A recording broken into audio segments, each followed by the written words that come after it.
upon their arrival was almost unspeakable. We thought all evil in some form or another. I'm not guilty. The dead won't bother you. It's the living you gotta worry about. If I couldn't keep them there with me whole, at least I felt that I could keep their skeletons. Hello, and welcome to the Bad Taste Crime Podcast. I'm Rachel. I'm Vicky. Hi. Hello. We're back again. Back again.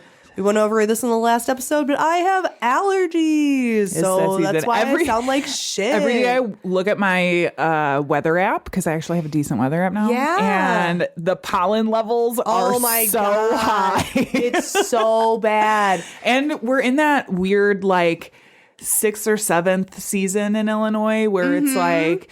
false spring, actual spring. You have false spring and then you have actual spring, which we've done. Yep. And now we're in this period where there's like a new tornado season, I guess. Yeah. There's like 6 tornadoes in Illinois the other day. And it will be 80 degrees, and then the next day you'll get a freeze warning. Like, we had a freeze warning last night. Me too. And I know people who've started like planting. I'm like, dude. No, too early. It's way too early. Oh, no, I in totally April. agree. But I was like, you wouldn't think so because it's been so nice. Well, kind of. It's just like... Well, it's just people who are locals and people who aren't. Anyway. You either know or you don't. Yeah, it's been crazy. Super crazy. It's a wild time for weather, I sound like shit. Yeah. If this is your first time listening, a special hello to you. Hi. We are going to head over to the newsroom. Let's go there.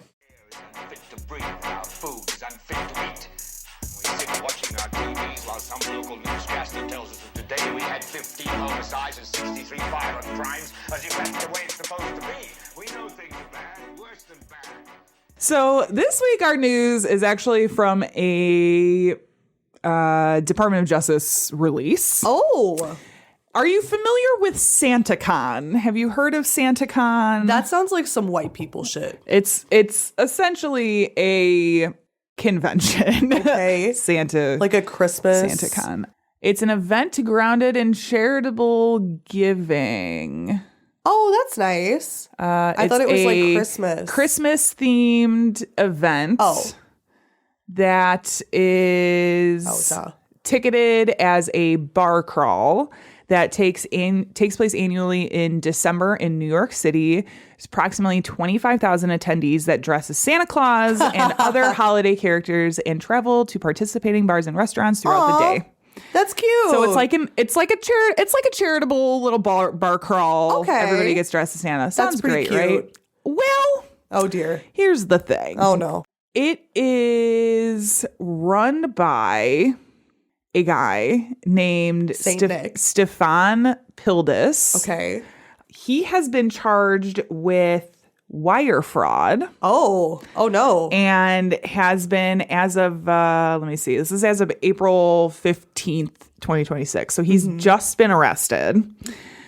And they are alleging that, it says, quote, Stefan Pildis, the president of SantaCon, allegedly pocketed over half of the proceeds generated by his nonprofit to make personal purchases. Pildis allegedly stole Christmas... He's the Grinch. I'm sorry, I haven't read this part yet. Allegedly stole Christmas from tens of thousands of victims and deprived local charities of more than $1 million. The FBI continues to root out Scrooges that greedily exploit the goodwill of New Yorkers. That is actually a quote from FBI Assistant Director in Charge, James C. Barnacle Jr. Barnacle Jr. This is out of the Southern District of New York. So they're having fun with this one, for sure. Yeah. So they generate proceeds primarily through tickets and then sales commissions from the bars and restaurants. And let's see what else. He used a website to promote SantaCon. That is part of the indictment. Oh. Yeah. He's going to get coal this Christmas. Like, only coal. Yeah, no probably. Presents. He characterized the charitable contribution as typically between 10% and 25% of sales. And wow. Yeah. So SantaCon events from 2019 to 2024 generated approximately $2.7 million in proceeds, including over $2 million in ticket sales and over $675,000 in charitable commissions from venues. And he donated only a small fraction of the $1 million he raised for charity. Instead, Pildes siphoned off more than half of the charitable proceeds to an entity that Pildes controlled, Creative Opportunities Group Incorporated, that had no public connection to SantaCon, where he used these funds freely to finance various personal ventures. What a prick. Yeah. That's like so like comically like evil. It says they're alleging that he spent the money on extensive renovations to a lakefront property in New Jersey, concert tickets, luxury vacations, extravagant meals, and a luxury vehicle. Whoa. And did so claiming that he did not receive any compensation from SantaCon or PSI. Is his mansion like a big, like scary mountain above Whoville? Who knows? Who knows? That's gross. That sounds like so yeah. cute, like a bunch of Santa Clauses and elves. Like, sounds great if the money's going where they say it's going. Right. Yeah. So he has been charged. Okay. Obviously, he's not gone to trial, so these are just all allegations. Right. But if found guilty, the maximum sentence for one count of wire fraud is 20 years in prison. Can we say he's nice until proven naughty? Ho, ho, ho. Ho, ho, ho. Yeah. So just be careful which Santa you're trusting. Be careful which chimney you climb down. Yeah, exactly. We are going to move on to Netflix and Kill, which this week, I'm very excited for me personally. Oh. We were talking about this earlier before we started recording, that Netflix recently dropped some new additions to their Untold Your favorite series. Yes. And for those who are unaware, Netflix has a series of documentaries called Untold that typically focus on something sports related that is a controversy, or a lot of times they're like true crime adjacent. They're really interesting. We've previously talked about the Brett Favre documentary. I watched that one after you talked about it. We talked about, I forget which one it is, but it's the one about the basketball player who brought the gun into the locker room. Forgot what it's called, but we talked about that one. Yes. They have some very interesting ones that are non-crime related, but just like scandal related. So one of the recent additions is Untold Chess Masters, and it's about, we were talking about this earlier, my God. Controversy between Magnus Carlsen and I forget what his name is now. The butt plug guy. No, the anal bead guy. Beads, not butt plug. No, his silly me. Yeah.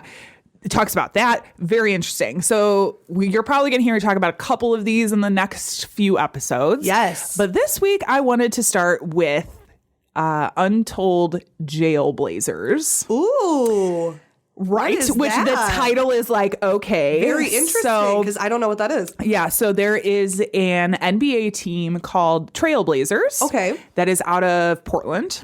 It's like Portland's professional basketball team. Cool.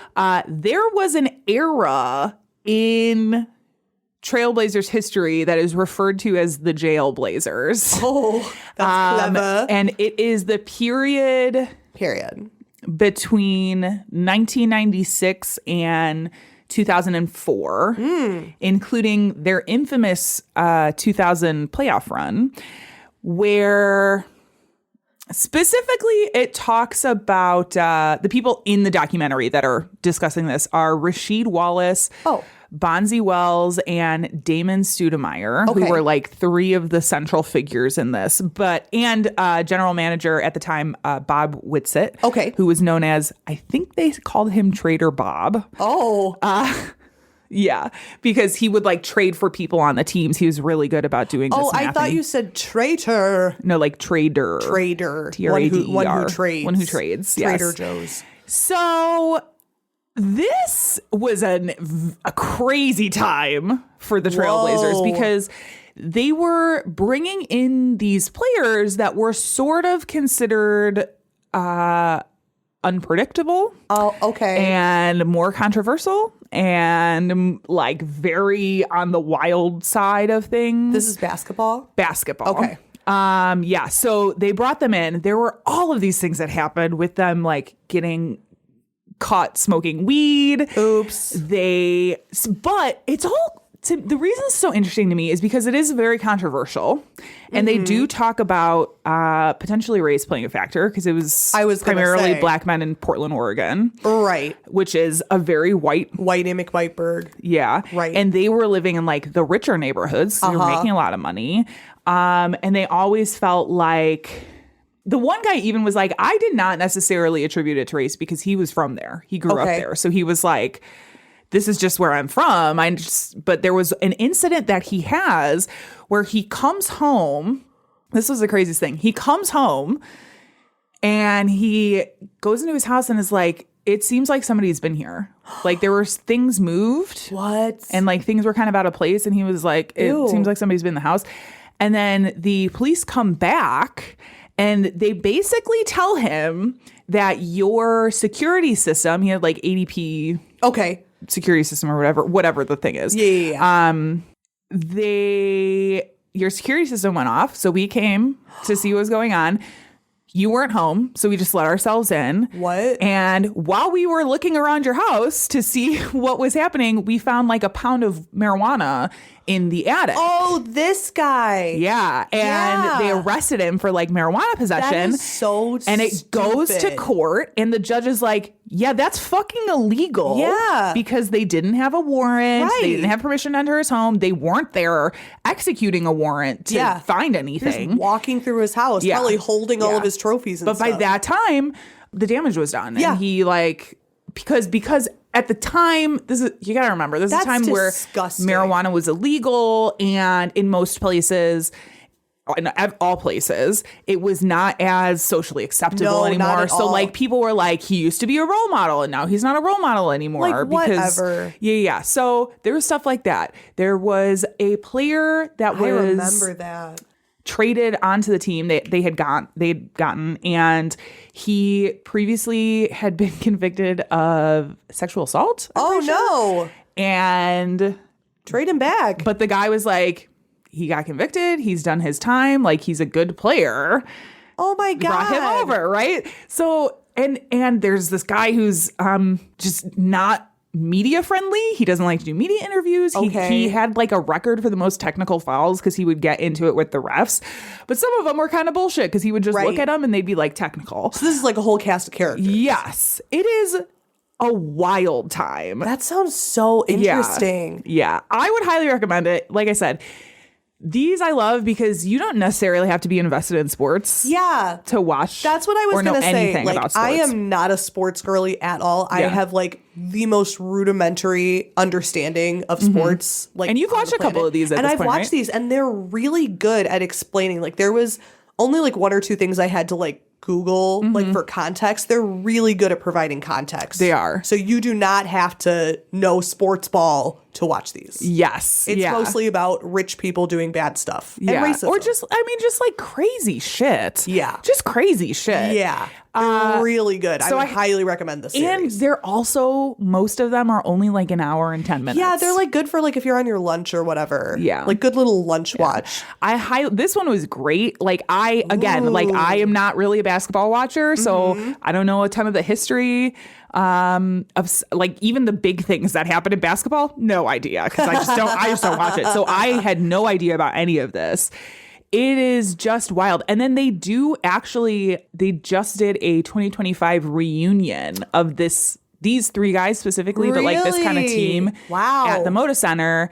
I'm sorry, one of them, Wallace, did not attend the reunion, but Zach Randolph, Ruben Patterson, and Sean Kemp and some of the other guys, I think, went to the reunion at the Trailblazers stadium where everyone's like cheering them on. And so like, I don't know. It's just a very interesting, because you also have the dynamics of Portland, which is, they talk a lot about how this was a time period where you had people like Michael Jackson and Shaquille O'Neal showing up to games in like suits. And these guys were just like showing up in what the fuck ever. And they talk about how part of it was Portland was like this counterculture center. Right. So like, of course they weren't going to do things the way the rest of the NBA did things, you know? So I don't know. It's just very interesting it's a little snippet into some sounds sports good. controversy.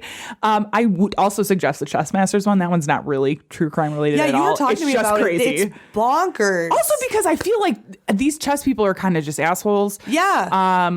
But it's very interesting. You wouldn't think the world of chess is like that competitive. No. But it they're is. crazy. It is, yeah. And the landscape of like professional chess has changed a lot because of the internet and digital True. games. They have a this is total aside. They have a like chess.com digital chess crypto tournament. So like What? yeah, it's like when you win X amount of dollars in like crypto coin. Oh my God. Yeah. Ew. Yeah. But it's like digital chess. Oh. But it's just like the video game, like professional video game Yeah. tournaments and Yo, stuff. sometimes where they Rob show up and they're watches those. sitting in front of computers in their big Yeah. chairs on like a stage playing chess. I'm surprised at how Yeah. how sports it is, which like I understand it's esports, but like Yeah. sometimes Esports, he'll thank be you. like listening to it like on his phone, and Yeah. I'll think that he's watching like football, and I'm like, oh, this is like Rocket League. Like it's really Yeah. interesting. You can like major in esports now. Oh, people get so rich off of this stuff. If you're good. Yeah. If you're good. I'm not good. At I'm not good enough to do that either. No. Anyway, check it out. It's called Untold Jailblazers. It's on Netflix. Yeah, check it Yeah. out. This is that part of the show where we say content may not be appropriate for our listeners. Mine is actually not terrible. Mine's this not week. terrible either. Yeah. There's a little bit of child death, which is very sad. Yeah, no, mine doesn't have any. Mine has some. Mine child is not bad. I'm just going to say that up front. It is not bad at all. Mine's a little bit. Mine's not. We'll see. Don't worry. I'll bring it home with something not such a downer. Oh, great. Love it. You'll love it. What are we talking about this week, Rachel? We are going to talk about robberies. Yeah. I don't know why that was so drawn out, but Yeah. that's what you get. Yeah. I'm going to start this with a quote from Bender Bending Rodriguez. I love stealing. I love taking things. I like stealing. I like taking things. Yep. Here at the Bad Taste Crime Podcast, we pride ourselves in covering some of the most interesting cases for you guys. Yeah. We don't want the same 3 stories you've already been hearing on the news. Like, I'm sure you'll all notice that this is a very interesting time in this country, and there's a lot of shit going on, and we are not really talking about it. We just pretend. This Yeah. is our little bubble of like It is. nothing outside That of here doesn't is exist. happening right now. Yeah, we have a normal president, and everything's going well. Oh yeah. And gas is under $3. Yeah. And it's Gas we is all under. hold What are you talking hands. about? Gas is under $2 here. I This really is the 90s. It's my We're in the fantasy. 90s. Yeah, no, we don't want none of that. Yeah. We want ooky spooky and freaky deaky. That's actually in my contract, along with not yelling about socialism. We don't have any contracts. just Speaking to of be fair. socialism, one crime Contract void. Just spoke about socialism. demonetized. Speaking of socialism, one crime that I usually don't care much about, morally speaking, is robbery. Yeah. Obviously, I'm not a fan of stealing from ordinary people. Like when people talk about ripping off mom and pop shops Right. or ordinary people or Right. breaking into somebody's house, fuck Yeah, you. yeah. I'm not talking about that, but I'm talking about more kind of your niche, the white collar crime. I find it very Yeah. interesting. Yeah. But for me, it's not a big moral thing because it's just money. It's just things. These things can be replaced. White collar, as everybody knows, white collar crime is my sweet spot specifically. Yes. But it is also not because of what they're taking. It's No, totally. I wasn't getting away trying to with imply it. that. No. Yeah, I know what yeah. you're saying. I'm agreeing with you. It's Yeah. how did they do this? It's How did they get away fascinating. with it? Yeah. And all Yeah, of yeah. the little legal intricacies. Totally. Yes. Totally. Yeah. But it's not a real tearjerker. Yeah, you're not sad if Walmart gets ripped off. Exactly. People I'm go in and wham, steal a wham. bunch of fucking diapers from Walmart. I don't give a fuck. Oh, And I wow. didn't see that shit. Yeah. I didn't see Yeah. that. Yeah. I didn't. Yeah. The thing about robbery is when it's isolated to the act itself, it's usually kind of on the lower end of super violent crime when it's by itself. Yes. The act itself. Yeah. you can get into more like personal, more like armed robbery. Yeah. But That's the only thing that I was like, that's like the exception to the rule. no, totally. Yeah. Because that also in, I think most places is like we were talking about aggravating factors and stuff. And we talked about armed robbery versus robbery. Absolutely. Yeah. But when it comes into like people, say, breaking into a factory and trying to like just find things, especially in this sort of like impoverished area that I'm going to go over, it's like, who cares? I don't care. Yeah. Take that stuff. I don't care. Normally. But this is not an I don't care case. Okay. This is a pretty crazy case. Okay. Like, sorry your stuff got stolen, but at least nobody got hurt is mostly the thing. But this is not one of those cases. Oh, geez. But not because our robbers in question really intended to hurt anyone, because they didn't. Okay. The ripple effect of today's supposedly simple robbery likely has lasting consequences to this very day in ways that will horrify you. It sure horrifies me. This episode actually goes over one of my biggest and most lifelong fears. Not horses, the other one. Okay. It's not stealing horses. It's not horses. This and then is the horse is not- going rogue and attacking everybody. Oh my God. One time at my cowboy job, so they had like a little pony ride area, of but it course. was separate from the rest of the park. So I never had to go over there or like cross it. Yeah. And like ponies are small, not so Right. big a deal, but I'm Right. so scared of horses. I don't like them.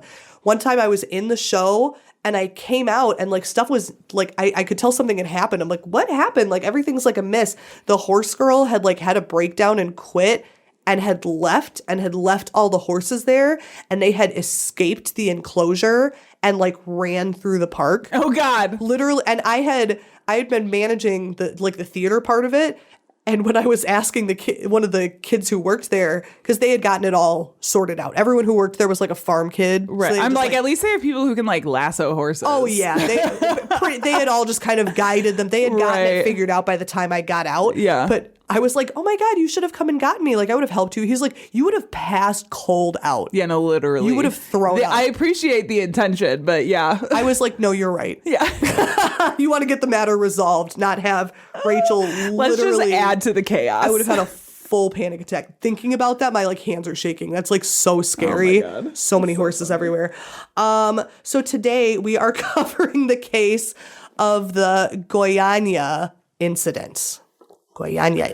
Okay. So this is in Goiânia, Brazil. Okay. This is in, the incident itself happened on September 13th, 1987. So this is in Brazil. This was in sort of an impoverished area of Brazil. A lot of people there were having a lot of trouble. There was a lot of economic trouble there. There was a lot of poverty. And a few years previously, there had been a successful business there that was a private radiotherapy institute. Okay. So what that is they provide services for like chemotherapy. Okay. Sure. So they had clients who would come there and receive it, and they would lend their machines to like hospitals. So they're this like sort of medical hub. Okay. There was this whole crazy thing that happened because obviously when you're a business and you have radioactive materials in the building, this has to be treated very, very carefully. There's all kinds of statutes and limitations and like how you're going to move the machine because you don't want anybody to get contaminated, right? Right. So there was this big, crazy, you would find this part super interesting, but I don't go into it a lot. There was this big, giant legal battle because the business, they were moving to a new premises. Okay. And they were trying to transport all of their materials. For some reason, they were not able to transport a certain unit. It's a Caesium-137 based radiotherapy unit. Okay. For some reason, they were not able. It was like something to do with zoning and something to do with the new owners and something to do with transport. And they were trying, they kept going to the court and being like, this is very important because this is radioactive material. This is a Right. biohazard. Like we need to make sure. Yeah. Because this building at this point is like abandoned. They got all and the I'm rest of their stuff out. Part of it too was the fact that it was hazardous material, and Mm-hmm. there's certain regulations about transporting hazardous materials. Exactly. Depending on like the age of the machine, like if it's not necessarily the most up to date and You like are it's right an on the older money. machine. Okay, I was like, I could see that being a thing if it like was antiquated technology It that they're was. like, yeah, no, this is no longer safe to move. Correct. Oh, fuck. Okay. But this was, and you're right, this was a machine that was like given to the building in like 1977. Okay. So it was older in terms of like radioactive stuff. They Yeah. do like improve pretty quickly. So it was considered antiquated Well, and at the even time. just like the materials have a half-life. Degrade And exactly. You're exactly right with that. And that was a big thing. But this honestly is more of a case of the court just being like, nah, whatever. So the people who, like the scientists who had operated in that building kept having to petition to like environmental groups, to radioactivity groups, being like, you have to tell the court, we cannot leave that there. Right. We need to do something with it. And the court kept blowing them off. Okay. Interesting choice. So there was even, it seemed like there was like, I don't even really know why this was all going on, like what the point of it was. Like it just seemed like a bunch of red tape bullshit. But there was even an instance of the courts using a police force to prevent them from like removing the radioactive material. And he was like, I was going to take, like, I know what I'm going to do. And he was like, well, you need to take responsibility because if it went off, it would be like a bomb. Like, but it's like, they're like, well, we need to remove it. So it was this big whole annoying thing, half of which I don't understand. In the meantime, the owners of the facility are writing letters to the CNEN, the National Nuclear Energy Commissions. They're taking it all the way to the top, being like, help us. We cannot leave this bomb in this neighborhood. And they're like, well, okay, so what we're going to do, because we're trying to figure out how to remove it. And they're like, well, you have to put signs up or something. They're like, we don't want to freak people out. This was like both an area that was impoverished and they had a pretty low level of education, of like standard education. Yeah. So they were afraid that the locals would move away. Okay. They'd be like, oh my God, this is like a nuclear site. Because like Right. if you leave it alone, it's fine. But people get scared with things like that. So they're like, especially well, we when you don't- see warning signs Right. popping up and Right. caution, whatever's, yeah. So what they did was they appointed like a night guard. Okay. So they were like, that's not too weird. It's this abandoned building with a night guard. Yeah. Whatever. That won't raise alarm, right? Sure. And that should be pretty effective as long as he comes to work. Yeah. But on September 13th, 1987, he did not show up for work. Okay. But who did show up was two gentlemen, Wagner Moda Perenea and Roberto dos Santos Alves. Apologies for my white voice. Yeah, whatever. So Roberto, you are what you are. Be who you are. Roberto and Wagner were like, oh, that guard's not here. Well, we are here. We Okay. are ready. Okay. Because they're like, this was a medical site. So clearly they'll have some like cool scrap for us to take. Oh, okay. So these were not exactly like career criminals. Yeah. These were just kind of two guys who were like, they're leaving all of this expensive stuff here. Sure. Let's take it. Logically, It's sound. Right. Okay. Right. So by this time, the site was, quote, partially demolished and crumbling. Okay. So they didn't think anything of, like, they've left it here.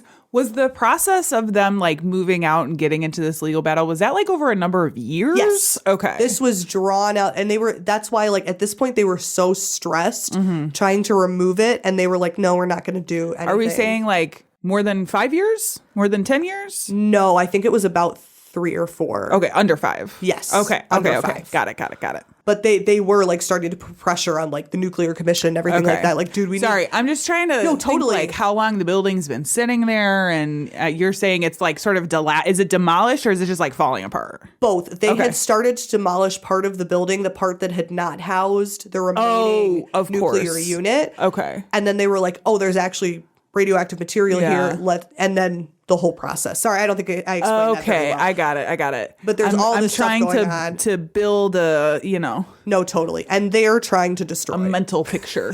Yeah. All my pictures are mental. So they went in. Okay. They found this super crazy looking unit. They had no idea what it was.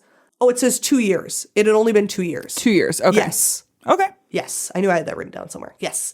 So they went in.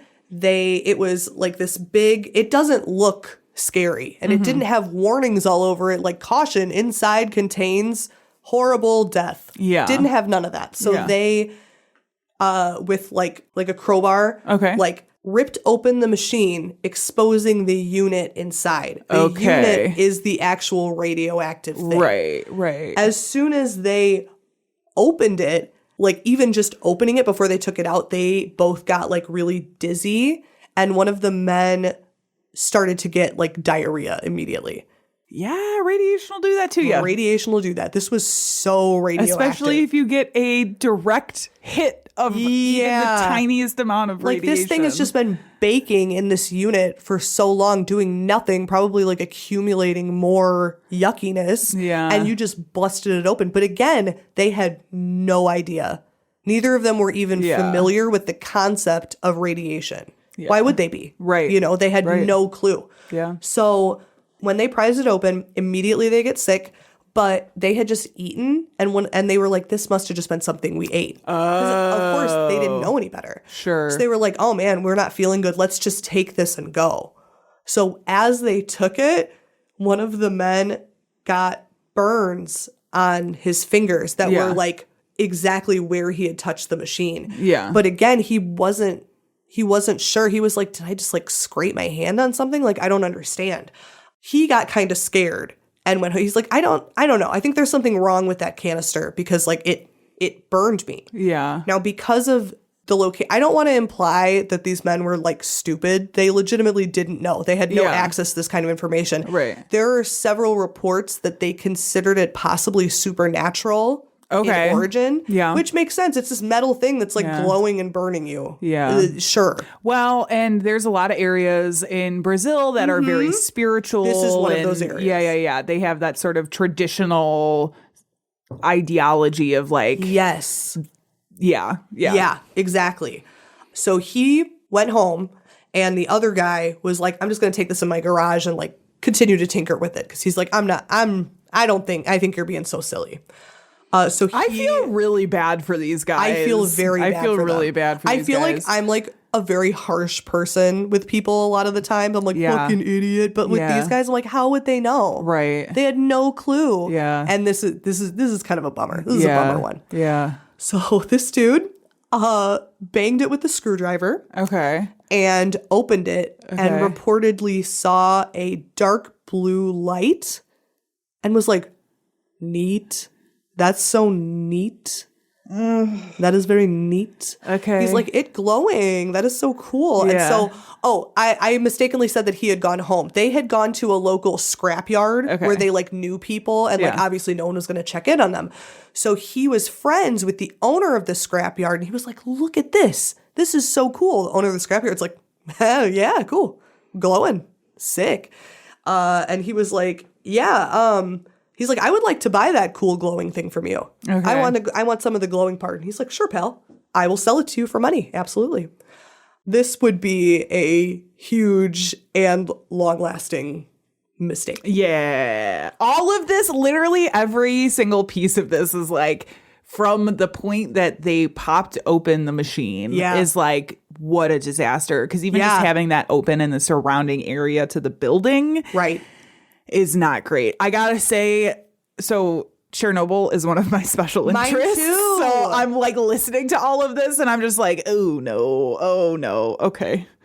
It's so interesting, but it's like horrible. Just the idea of like, and I watched Chernobyl kind of like recently. Yeah. And like the idea of this guy being like, look at this container. Well, I think I'll bang on it with a screwdriver. I'm like, Dude, I really wanted to go see Chernobyl because you can get like tours of it and stuff. Not anymore. Not anymore. Thanks, Russia. Yeah, they went in and like literally, this is not meant to be anything, but literally the Russian army walking through the area of Chernobyl, like stirred up all the fucking radiation dust and stuff. That's going to be a horror movie in like 2 years. Like, I'm just like, way to ruin it for the rest of us. I just wanted to see it. Yeah.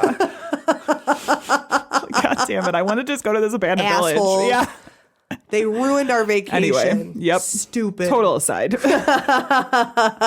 This is another thing where it's like, if you understand radiation, or even if you don't and you're Yeah. like bad substance, yuck. Yeah. So when he saw the blue light, when he was like cracking it open, he poured it out and it was like blue, like powder, blue glowing powder.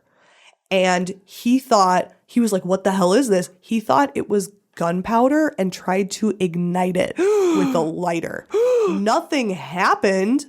Like, he was unsuccessful. But he was like, oh, I guess it's not gunpowder. I don't know what the hell it is. Oh, I know. Doesn't that just make your like teeth set? Like, oh no. So he sold, I think most, if not all of it, to the owner of the scrapyard, who seemed like he was kind of like a fence. And he was like, okay, cool. He went in like at night because he had just left it in the building. He went in and saw it glowing and was like, oh, this is really cool. Yeah. I'm going to bring it home to show my family because it's so cool. And then when it's home at my family's house, I'm going to invite all my neighbors and friends. It's such a bummer because minus the like robbery, the initial robbery, right? I feel like the intentions are good. Where Right. it's like, look at this cool thing that I got. Both of Let these me men show had my families. They were trying to wife show and their kids. families. Like, He just thought it was this cool mechanical thing. Oh, God. Yup. Again, a lot of them thought that it was possibly supernatural in nature, Right. which is Sure. understandable. Sure. So they were, some of the blue stuff was in like kind of powder. It was all powdery. And then some of it was in sort of like granules, like rice-like granules. So when people came, like his friends and neighbors were like, let's come see this glowing thing. He would be like, take one. Take some of the rice. yeah. Take that.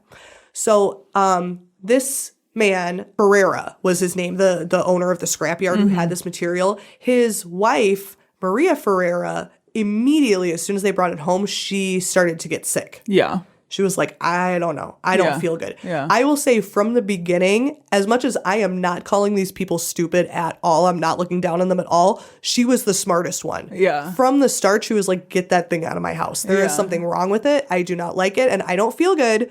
Something's wrong. You need to Right. get it out. Right. He didn't, but yeah. So this substance, a lot of people wanted their hands on it. So he was kind of selling it to other people. So he sold it to another scrapyard, who sold it to another scrapyard. And Yeah. the whole time, these granules were being distributed. Yeah. Everybody's to just whoever. getting their own little piece of radiation. Correct. Love that. We're coming up to a sad thing. So the day before the sale to like the third scrapyard, that scrapyard owner's brother kind of like took some. He's like, I'm going to take some of these cool little granules because I have a 6-year-old daughter at home that I would love to show this to. Okay. She loves glitter and makeup. Again, very good intentions. Yeah. So the girl, 6-year-old Laide de Neves Ferreira, took the granules and was playing with them. They spread very easily on the skin, like leaving residue. Yeah. So she's a kid. It's glitter. So she's like rubbing it drawing on her herself. arms. Yeah. Yep. She had put it on the floor and was kind of playing with it. And then when she ate her lunch, she had eaten it off of the floor Oh, that yeah. the powder had been on. Yeah. Dude, I've been waiting this whole time for you to tell me somebody ingested it. Honestly, Yep. I'm like surprised that nobody was, because they didn't know what it was, to be like, oh, can you eat it? Like, So this is the thing with this case, and I'm going to continue to go into it. Yeah. But that probably did happen. Yeah. But there just wasn't a huge investigation. sure. Yeah. That probably did happen. Yeah, I bet a yeah. lot of people died. Right. But they were able to trace it because later when they did like their meager investigation, they found the powder on the floor. Right. And we're like, oh yeah, she ate a hard-boiled egg that had been, Yeah. she had it on the floor. Yeah. She absorbed, poor Laide, absorbed 1.0 GBQ and like just for eating it, and received a total dose of like 6.0, which is beyond fatal. Any Yeah.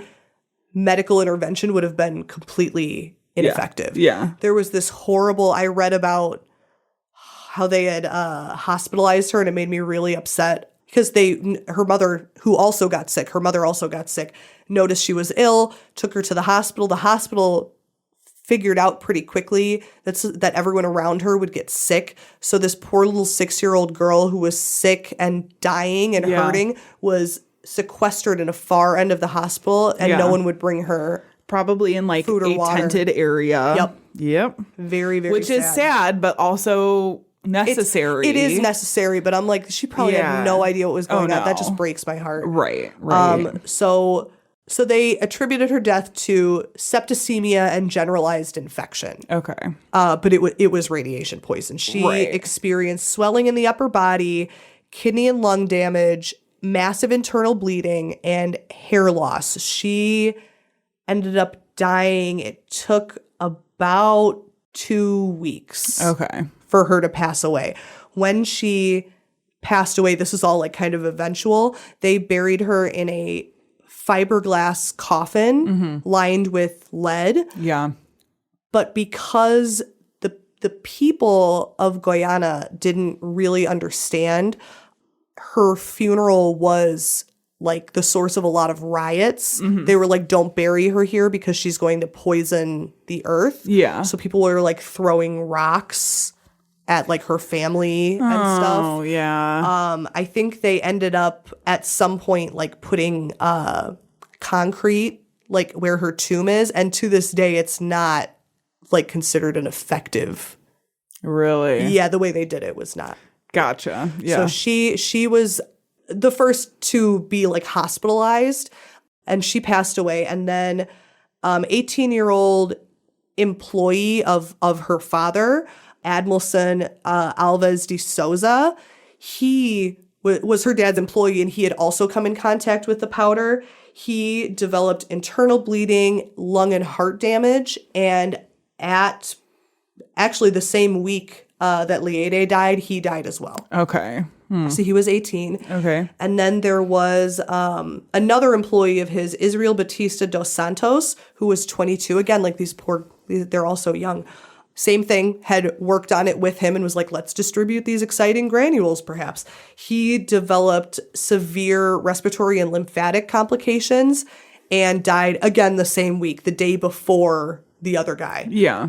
And then the guy's wife, Maria, who would eventually be the one, she would eventually pass away as well, but she was the one who was like, you need to take this to the police. Like, I understand you didn't get it legally. Something is deeply wrong. All of these people are getting sick. You need to take this to the police. But by that time, she was already losing her hair. Yeah. She went into acute renal failure and died on the same day as Laide. They had all consumed, not consumed, but like had been exposed to massive amounts of radiation. Sure, Like they're right. even by today's standards, I don't really think they would have been able to do anything. Probably not. Yeah.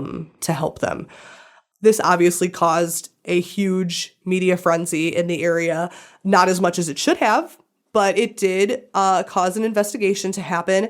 They ended up examining about 112,000 people, of which 249 were found to have significant radioactive exposure, like in or on their body. Yeah. I realize of that group, that's not like a huge percentage, but that's still a lot of people. And it was a lot of radiation. Yeah. Yeah. About 1,000 people were identified as having suffered like a dose as well, like a like just had non-lethal some dose. sort of exposure. Yes. Wow. It is thought, this is a direct quote, that 97% of these people had a dose between 10 and 200 MSV, which is directly like you're in like a 1 in 50 excess risk of developing cancer. Wow. That's like 1,000 extra people. That's not even all of those people that they just were like, Yeah. Yeah.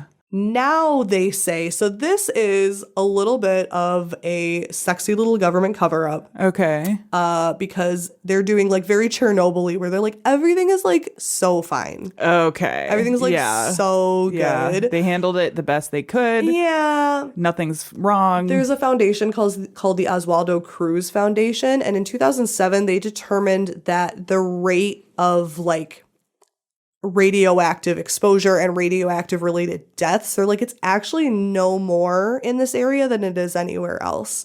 So it's fine. But in fact, if you look at like the hospital records of Guyana, the cancer rates are Yeah. enormous. Yeah. They have But they're not much looking for higher- cancer rates. Right. Yeah. Because half of these people wouldn't even know what exposed them. Everybody gets cancer. Right. You know, you can get cancer from anything. Yeah. So sometimes they can't determine the source of why you have cancer, but they're not really bothering to do that. Yeah. Like their rate of like, especially like pancreatic cancer, which is Yeah. pretty common, is huge. They're for not fertility, fatality, the opposite of fertility. Yes. Rates are Yeah. enormous.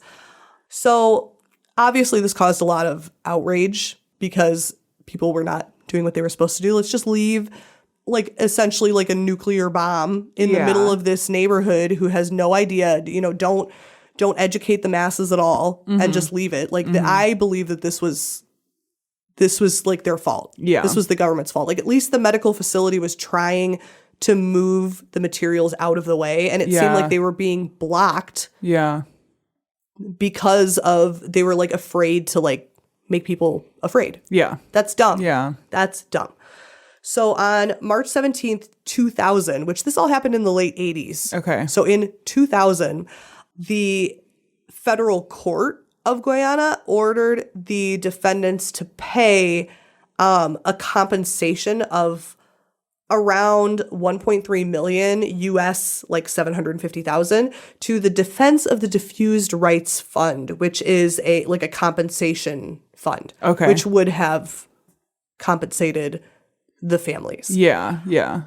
So they were eventually ordered to pay that. It ended up being about closer to 1 million. Okay. And then the Social Security Institute for Civil Servants was ordered to pay a fine of like $100,000. Okay. So it's like some people were held accountable. Yeah. But I don't think that they've done the research to prevent like continued exposure in the area. Yeah. There is a cleanup effort, but it has been, because again, this was all in like 87. Right. It has been since like people are like, it's not effective. Yeah. There is still radiation in that area. Right. I think it's important to announce that the two thieves who, guess what, both survived. Yeah. They were not two of the guys who died, which like I think is crazy. One of them ended up, the one who had burns on his hand, Wagner, he had some of his fingers amputated and eventually part of his arm was amputated as well. Sure. And they both would have lifelong sicknesses, but they weren't charged with anything? the court found them directly responsible, Okay. but they didn't get in trouble. Okay. I mean, they lost limbs and shit. So, Right. like, Right. part of me is like, there is a little justice in that, I guess. That's what I think too. Yeah. And like what? Like you're in trouble for like stealing. So what? They didn't know what they were doing. They were found like, hey, you did take that out. Yeah. But it wasn't really your fault because you didn't know what it was. So they Right. did not face I mean, that's good, I guess. legal compensation. Yeah.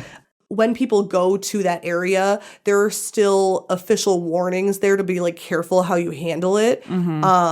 Unfortunately, culturally, people from that area are shunned from other surrounding areas because Yeah. the townspeople are like, those people are like contaminated. Right. Those people are poisonous. So it's been Yeah. pretty devastating to their economy. Yeah. And a lot of businesses won't do business with them because they have to do all of this like, you know, Extra. yeah, you know what I mean? Like you have to like- wear this and you have to Right. blah, blah. And they're like, I just don't want to go there. So it's been devastating Damn, to their that's local economy. wild. So 4 deaths later, only 4 attributed, which Yeah. I feel like there's no way that there have not been more Yeah. deaths. And even to this day, how do you know that you've recovered all of it? Right. You don't. Right.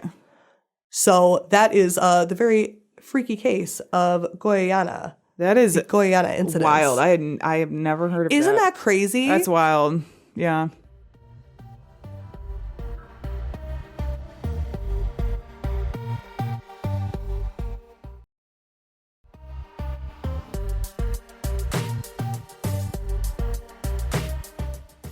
So this week, I have a twofer Ooh. for you, actually. A twofer for you for...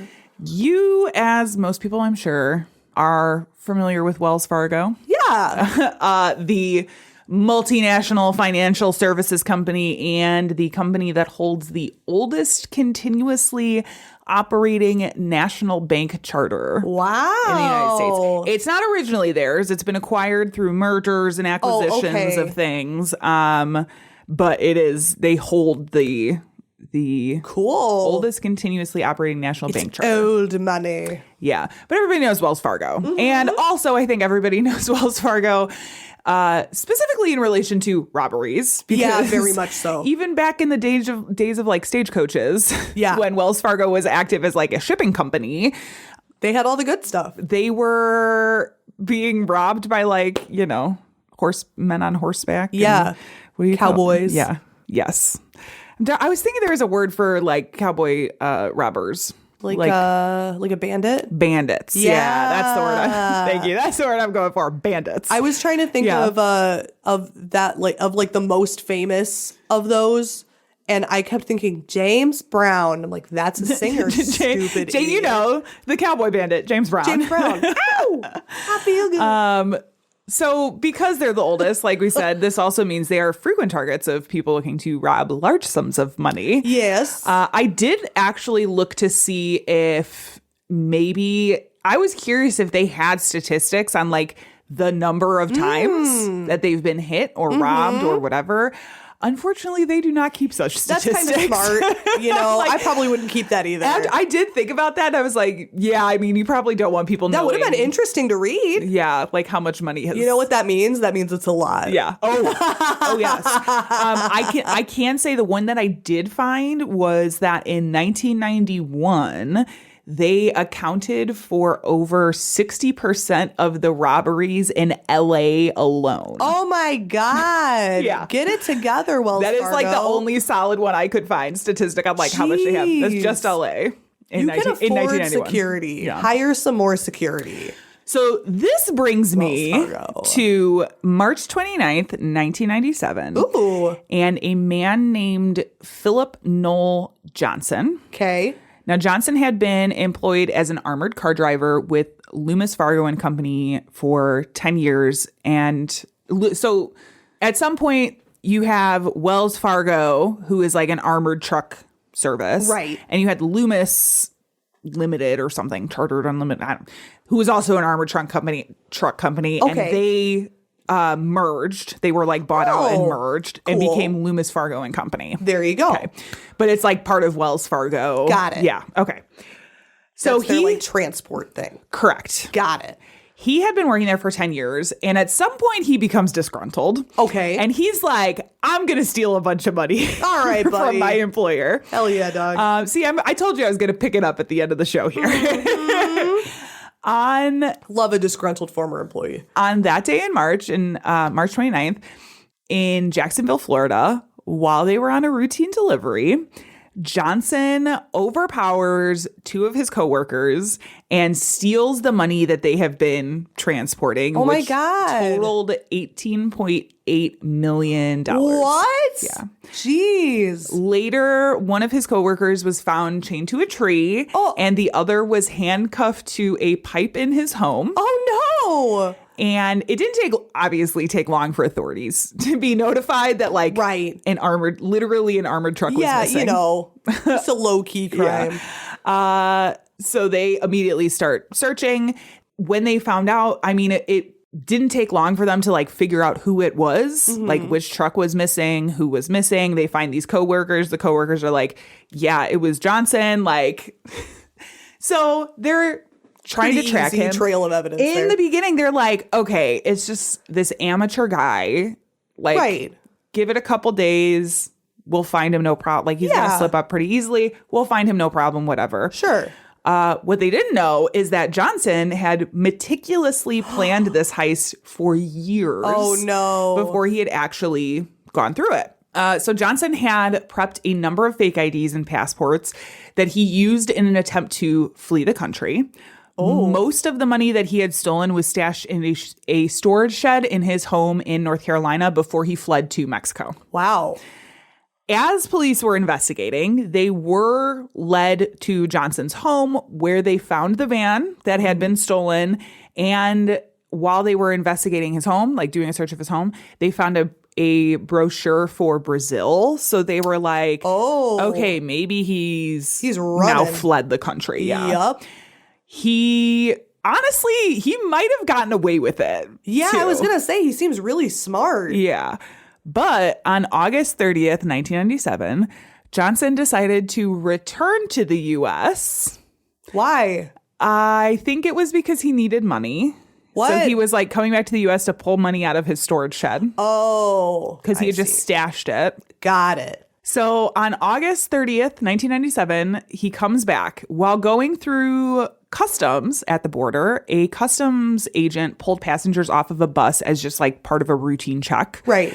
During questioning, Johnson gave some suspicious answers that caused the agent to do like a more in-depth identification check. Ooh. Johnson gave the name Roger D. Lauder, and they ran it through the system, and it immediately got flagged as an alias that Johnson had been using. Whoops. And so this, combined with the fact that he was carrying $10,000 in cash, gave them enough to arrest Johnson at the border. Yeah.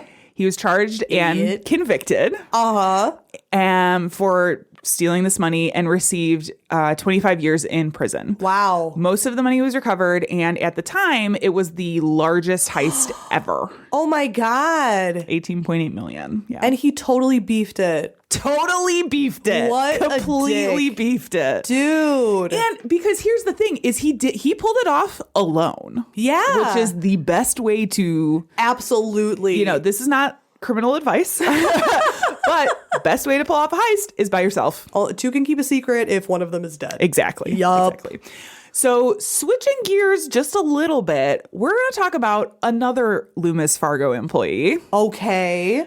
A man named David Gant. Now, Gant had been working for the company as a vault supervisor, and he'd actually been working at the company at the time that Johnson's heist happened. Oh, okay. I would not be surprised if they may have known each other. He They're definitely heard besties. about it. Despite being married, Gant sort of enters we'll call it a sort of relationship with a coworker named Kelly Campbell. He has Kelly. always claimed that this was not a romantic relationship. Whatever. Yeah, right.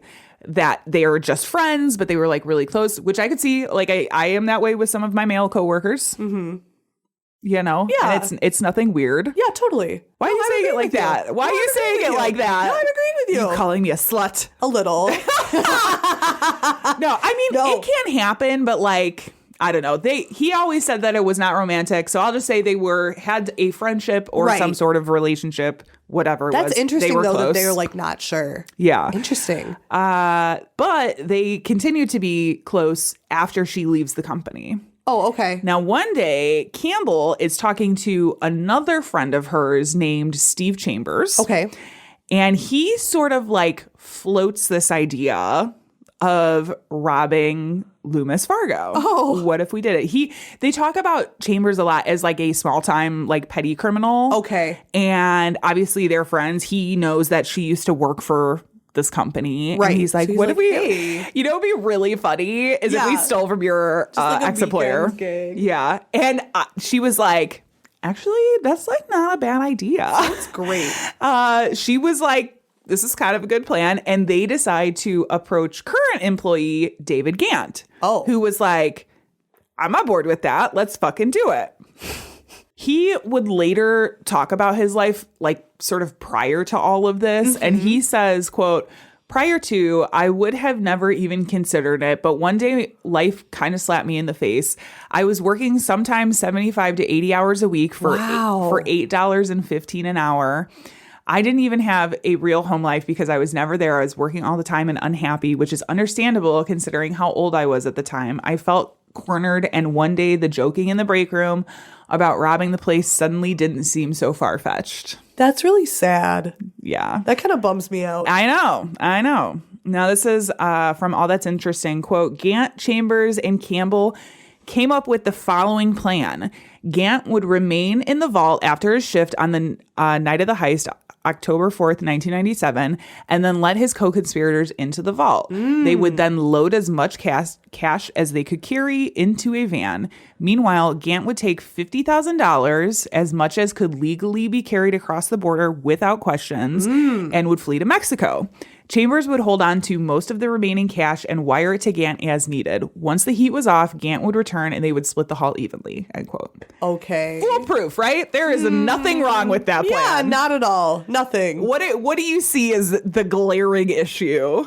That they're all dependent on each other. It's stupid. Why are you doing that? Just take all the money, put it in your butthole, and go to Mexico. I don't understand. Yeah. Tens and 20s. Well, and why? Well, we'll get to it. Yeah. They talk about why would Chambers have any reason to send him any money once he's in Mexico? That's what I mean. Yeah.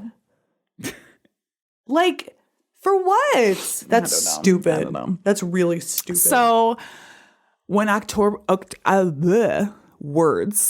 October 4th rolled around, it was time to execute their plan. Okay. Gant, who had been training an employee that day, sends the employee home for the day and then disables 2 security cameras, completely unaware that there is a third camera recording. Oh my God, idiot. Not here's that Rachel we know and love. He's stressing me out. Not long after, Campbell and Chambers showed up to do their part, and the trio begins loading up as much cash as they can carry into the company van, making off with about $17.3 million in cash. Oh my God. It was less than they wanted to make off with, but they did not. The thing, again, this is like something they just didn't consider beforehand. The thing is most of the money they grabbed were like stacks of 20s, which takes up more physical space, right? Like more volume. Yeah, you should have been grabbing hundos. And all of a sudden, the van was filled with like 20s. Oh my God! So it was less. I mean, still stupid. 17.3. It wasn't all 20s, obviously, but it's still 17.3 million in cash, right? But they were hoping for more, but they didn't grab the fucking hundreds. They just grabbed 20s. So like, I think they're ready for Congress. They're like so smart. Yeah. So they load the van up with this money. They go to a second location where they ditch the van. They loaded cash into private vehicles, give Gant his $50,000, and they part ways. Gant heads to Mexico. He lands in Cozumel, and Campbell and Chambers sort of take their split, go their separate ways. Yeah. That's it. Okay. The following morning. So far, so good. So far, so good. Foolproof. Yeah, foolproof. The following minus the fucking camera. Later, they ask him about it. He's like, yeah, I didn't even realize there was a camera. Idiot. I had no idea. Didn't know it was there. Crazy. And they talk it. There's like stills of him loading money into bags and putting it into yeah. So the following morning, when employees arrive for work, they aren't able to open the vault for some reason. So they immediately call police and the FBI. Good. The FBI is called in because what this is like a warehouse of money that belongs to banks in general. Right. And stealing from a bank is a federal crime. Yeah, so this is immediately FBI. Yes. Totally makes sense. Yes. When Gant was the only employee who failed to show up to work the next day, he pretty much immediately became a suspect. Wow. They're like, oh, only one guy is missing? How weird. He didn't call in? Even weirder. Yeah. Of course, it was a no-call, no-show. Stupid idiot. That's so many points. Yeah. Yeah. And then they review the security tapes, and they see Gant loading the money. Oh. Which pretty much seals his fate. Right. The company van was discovered. He didn't wear a mask or anything. No, because he thought he disabled all the cameras. Oh, okay. Yeah. The company van was discovered 2 days later, still containing around $2.2 million in cash. Again, it seems like they didn't account for the volume the cash would take up and the fact that they took mostly stacks of 20s. Stupid. Couldn't load any more into their private vehicles, and they just left what they couldn't fit in the van in this like warehouse. I'm poor. I would be literally, no, I'm taking it. I'm not leaving any money. It's all traceable, dude. It's mine. Every bit of it. No, I'm going to launder it. Don't want anybody to clip that audio. I'm laundering money. Oh, God. Oh, my God. That's when you clean it, right? They also discovered Gant's truck abandoned in a warehouse with his wedding ring inside. Oh my God. And they're like, we think this was his like, hey, I'm breaking up with my wife. Right. Which is wild because even she was making pleas that was like, please just come home. Don't worry. We still love you. Right. You know, like later when they're searching for him. Yeah. That's sad. Yeah. Girl, you deserve better. Pretty quickly, they were also able to discover the relationship between Gant and Chambers. Uh-huh. And after a few tips, the FBI between Gant and Campbell. After a few tips, the FBI began surveillance on Chambers, tapping into phones, following him around.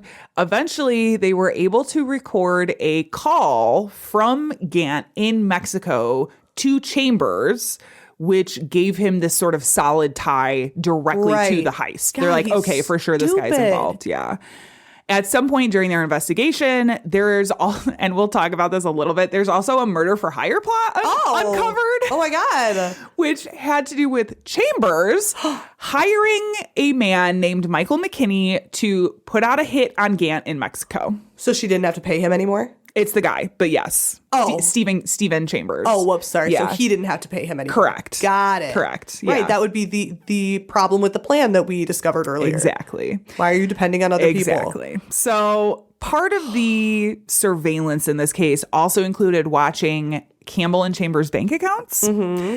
During the planning, the trio had sort of agreed, like, okay, we're not gonna, this is what always happens. Don't go out and spend money on extravagant things too soon. You have to wait a few years. Otherwise, you'll tip off these people. And they never do. No, of course not. They never stick to that rule. Chambers moved with his wife from a trailer park to a luxury home, which included some high-end furnishings and artwork from the prior owner, including a painting of Elvis Presley on black velvet. What? They bought a BMW Z3 using cash, a $600 cigar Indian. Have you seen yeah. those? They're Yep. like the old roadside, like Yes. huge statues. Yeah. There's not so many of them left in the world. Right. But that is the exact type of thing that Tiff and I go to see when we're on our road trips. I love Yeah. little like roadside attractions. Yes. Love that kind of stuff. They also bought a statue of a bulldog dressed like George Patton. Oh yeah, sure. Yeah. You know, the old Yeah. standby. Oh my God. Campbell also spent some of her money, I would say slightly less extravagantly. She bought a modest minivan, but Okay. she paid for it in like 2 lump sums of cash. God, everyone's so stupid. Yeah. So stupid. The final piece that fell into place was when Stephen Chambers, this part is so funny, when Stephen Chambers' wife, Michelle, went to the bank to make a deposit because at this point they'd been making small deposits. Right. To not like flag anybody, right? Yeah. Again, from all that's interesting quote, she wondered how much she could deposit without attracting the attention of the FBI. Fair question. So she decided to just ask the teller, how much can I deposit before you have to report it to the feds? Are you actually serious? She asked. Don't worry, it's not drug money, end quote. You dumb bitch. Which is like, okay, so either it is exactly drug Are money you or kidding? you got this from some other nefarious Jail means. for life. Yeah. You can't be Straight in to society jail. anymore. You're stupid. Yeah. So these weird statements combined with the fact that the cash she was depositing still had the Loomis Fargo bands on them, Oh my God. sort of made the teller suspicious, and they alerted authorities. Oh, yeah. Yeah. Yeah, I guess. Meanwhile, Gant is like living it up in Mexico. He's spending money on luxury hotels and scuba diving and clothing. Oh but my when God. his money is starting to dry up, he starts calling Chambers and is like, hey, I need you to send me more money. I need you to send me more money. Chambers is getting very fucking annoyed by this. Okay.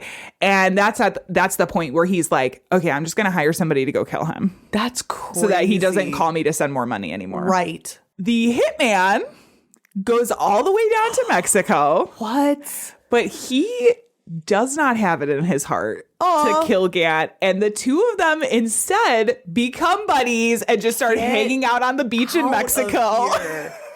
He was like, his vibes were so Dead fucking immaculate. serious. He got down there. He's like, I can't do this. How about we He's just such a cool bro. Yeah, they just started hanging out on the beach and partying in Mexico together. He's like about to take the shot. He's zooming in on his machine gun. He's like, is that a Pantera shirt? I love Pantera. my God. Oh my God. Yeah, he opens his jacket. It's like the same same Pantera shirt. Yeah. Single tear. Yeah, no, they become buddies. They just start hanging out on the beach. Yep. Oh my God, that's so cute. Wild. Gant was finally arrested by Mexican authorities on March 1st, 1998 at Playa del Carmen. The following day, on March 2nd, Stephen and Michelle Chambers, Kelly Campbell, and 4 other co-conspirators were all arrested. Good. All 8 were charged with bank larceny and money laundering.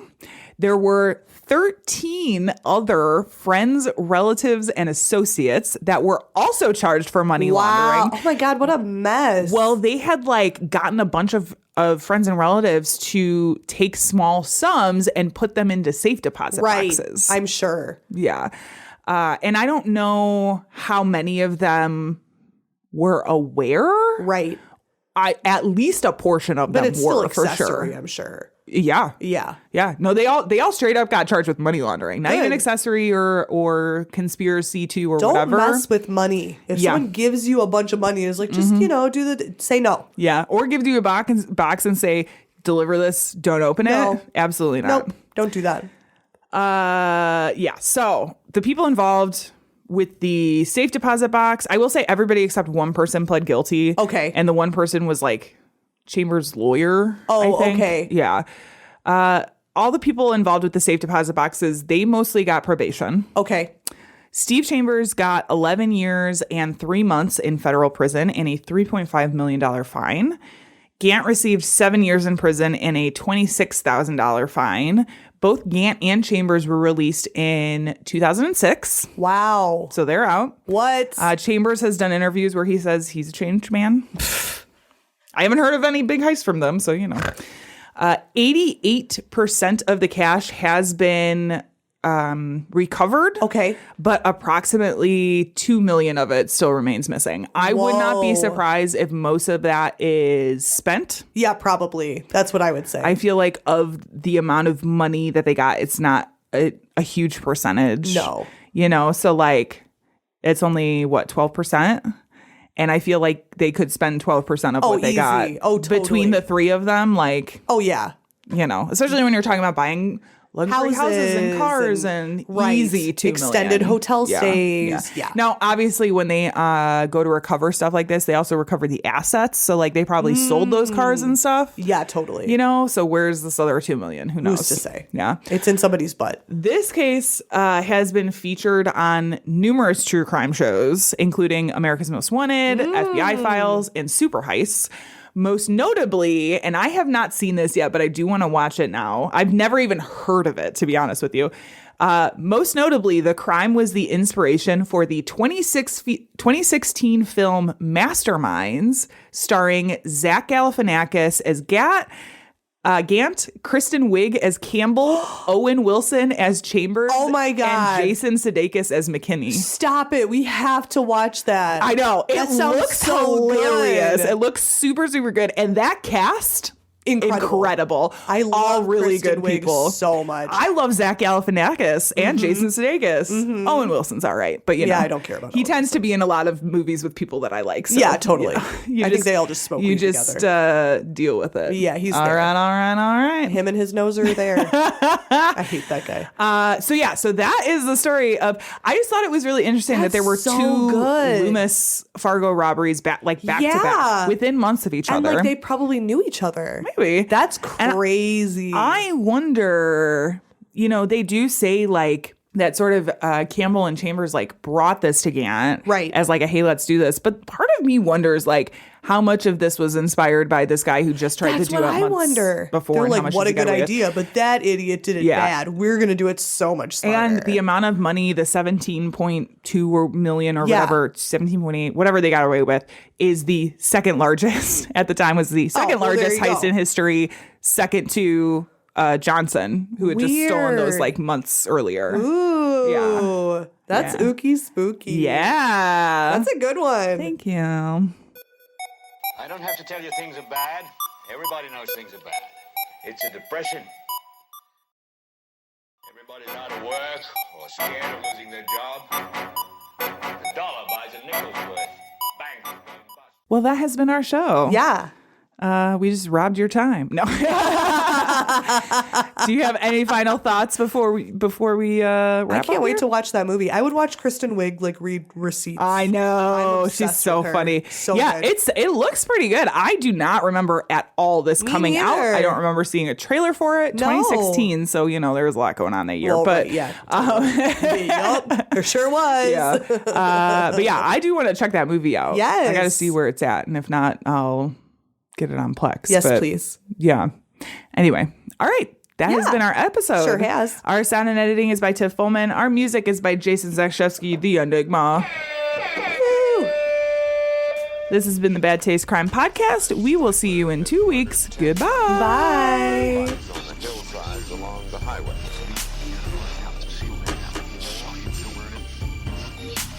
It was as if a wave of evil washed over this town. We are all